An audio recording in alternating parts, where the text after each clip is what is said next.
Hello friends, welcome back to twin talks. അപ്പോൾ നമ്മുടെ ബീഹാറിലെ ഇലക്ഷൻ്റെ റിസൾട്ട് വന്നിരിക്കുകയാണ്.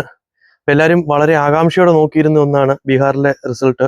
ഇപ്പോൾ റിസൾട്ട് ഏതാനും നിമിഷങ്ങൾക്കുള്ളിൽ വരും. ഇപ്പോൾ ഞാനിപ്പോൾ ഈ വീഡിയോ എടുക്കുന്ന സമയത്ത് ഏകദേശം ലീഡൊക്കെ ഇതുവരെയുള്ള ലീഡിൻ്റെ അടിസ്ഥാനത്തിലാണ് ഞാൻ ഈ വീഡിയോ ചെയ്യുന്നത്.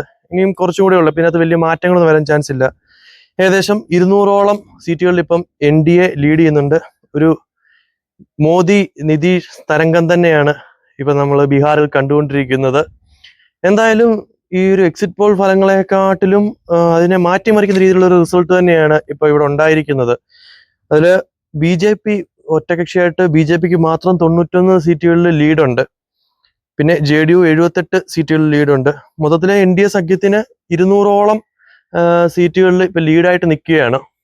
അപ്പോൾ ഇതിനകത്ത് NDAയുടെ ഒരു മുന്നേറ്റത്തിനേക്കാളും എടുത്തു പറയേണ്ടത് ഇന്ത്യ മുന്നണിയുടെ ഒരു തകർച്ചയെ പറ്റിയാണ്.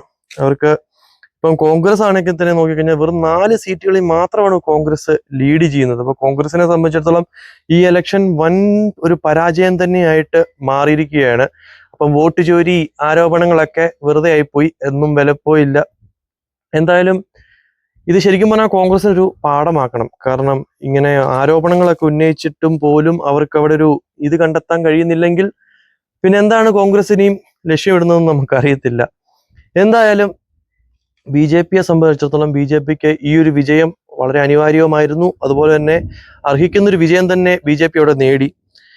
ഇപ്പം ബീഹാറിൽ ഇപ്പം NDA 200 സീറ്റ് മുന്നിട്ട് നിൽക്കുകയാണ്. അതിൽ BJPക്ക് ഇപ്പം 91 സീറ്റുകളിൽ ലീഡുണ്ട്.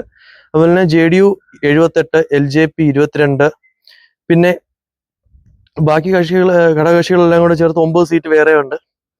അതേസമയം ഇന്ത്യ മുന്നണിയിലാണ് തന്നെ RJD 28 സീറ്റുകളിലെ ലീഡ് ചെയ്യുന്നുള്ളൂ. RJDക്ക് വലിയൊരു ലീഡ് ഉണ്ടാകുമെന്ന് കരുതിയിരുന്നതാണ്. പക്ഷെ അവര് വലിയൊരു തകർച്ചയിലേക്കാണ് നിൽക്കുന്നത്. 28 സീറ്റുകളിൽ മാത്രമാണ് അവർക്ക് ലീഡ് കണ്ടെത്താൻ സാധിച്ചുള്ളൂ. പിന്നെ എടുത്തു പറയേണ്ടത് ഇടതുപക്ഷമാണ്. CPIM 1 സീറ്റിൽ മാത്രമാണ് ലീഡ് ചെയ്യുന്നത്. പിന്നെ CPI അവർക്ക് 1 സീറ്റ് പോലും ലീഡ് ചെയ്യാൻ സാധിച്ചില്ല. അതുപോലെ തന്നെ CPI-ML അവർക്കും ഇതുപോലെ തന്നെ വെറും 4 സീറ്റുകളിൽ മാത്രമാണ് ലീഡ് ചെയ്യാൻ വേണ്ടിയിട്ട് സാധിച്ചിട്ടുള്ളൂ.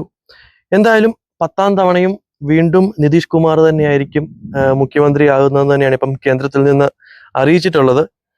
അതിൽ മത്സരിച്ച 29 സീറ്റുകളിൽ 22ലും ലീഡ് നേടി നിൽക്കുന്നത് LJP ആണ്. അത് അവർ 29 സീറ്റ് മത്സരിച്ചതിൽ 22ലും അവർക്ക് തന്നെയാണ് ലീഡ് നിൽക്കുന്നത്. പിന്നെ ഈ ഇലക്ഷനെ പറ്റി പറയുകയാണെന്നുണ്ടെങ്കിൽ ഈ ഇലക്ഷൻ തുടങ്ങുന്നതിന് മുമ്പ് ഈ വോട്ടിംഗ് നടക്കുന്ന സമയത്ത് തന്നെയാണ് നമ്മുടെ ഈ വോട്ട് ചോരി ആരോപണങ്ങൾ വരുന്നത്. കള്ളവോട്ട് ആരോപണങ്ങളൊക്കെ രാഹുൽ ഗാന്ധി ഉന്നയിക്കുന്നത്. എന്തായാലും രാഹുൽ ഗാന്ധിയുടെ ആ ആരോപണങ്ങളൊക്കെ നിലംപരിശാക്കിക്കൊണ്ടാണ് NDA മുന്നേറിക്കൊണ്ടിരിക്കുന്നത്. അതുപോലെ തന്നെ ഈ ഇപ്പം ന്യൂസിൽ നമ്മൾ കണ്ടാണ് മുസ്ലിം യാദവ വിഭാഗത്തിൽപ്പെട്ട ആൾക്കാരൊക്കെ ഒരുപാടുള്ള സ്ഥലങ്ങളിൽ പോലും അവിടെ BJP NDAക്ക് വളരെ നല്ല രീതിയിലുള്ള മുന്നേറ്റം ഉണ്ട്. പിന്നെ CPM-ന്റെ കാര്യം പറയുകയാണെങ്കിൽ CPM അടപടലമായിരിക്കുകയാണ്. അവർക്ക് സത്യം പറഞ്ഞാൽ അവർ ഇനിയെങ്കിലും അവരുടെ ആശയങ്ങളെയൊക്കെ ഒന്നും കൂടെ ഒന്ന് തിരുത്തി ചിന്തിക്കണം. ഇന്ത്യയിൽ അവർക്ക് എല്ലായിടത്തും ഉണ്ടാകുന്ന തിരിച്ചടിയെ പറ്റിയൊക്കെ. പിന്നെ നിതീഷ് കുമാർ തന്നെ മുഖ്യമന്ത്രി ആകുമെന്നാണ് കേന്ദ്രമന്ത്രി ജിതിൻ റാം മാഞ്ചി പറഞ്ഞിരിക്കുന്നത്. ഇപ്പൊ നമ്മൾ ന്യൂസിൽ കണ്ടതായിരുന്നു. അതുപോലെ തന്നെ 60 സീറ്റുകളിലാണ് കോൺഗ്രസ് മത്സരിച്ചത്. ഈ 60 സീറ്റുകളിൽ മത്സരിച്ച കോൺഗ്രസിന് വെറും 5 സീറ്റുകളിൽ മാത്രമാണ് ഒരു ലീഡ് കണ്ടെത്താൻ സാധിച്ചിട്ടുള്ളത്. ഇപ്പം പുതിയൊരു സംഭവം എന്ന് വെച്ചാൽ എന്തായാലും അവർക്ക് ലീഡ് ഈ ഒരു അവസ്ഥയിൽ എത്തിയപ്പോഴും അവർ തെരഞ്ഞെടുപ്പ് കമ്മീഷനെയൊക്കെയാണ് കുറ്റം പറഞ്ഞുകൊണ്ടിരിക്കുന്നത്. തെരഞ്ഞെടുപ്പ് കമ്മീഷൻ ഫലം പുതുക്കുന്നത് BJP മുന്നെത്തുമ്പോൾ മാത്രമാണെന്നൊക്കെയാണ് പറയുന്നത്. അതുപോലെ തന്നെ ഇപ്പൊ 60 സീറ്റുകളിൽ മത്സരിച്ച കോൺഗ്രസിന് 5 ഉള്ളൂ.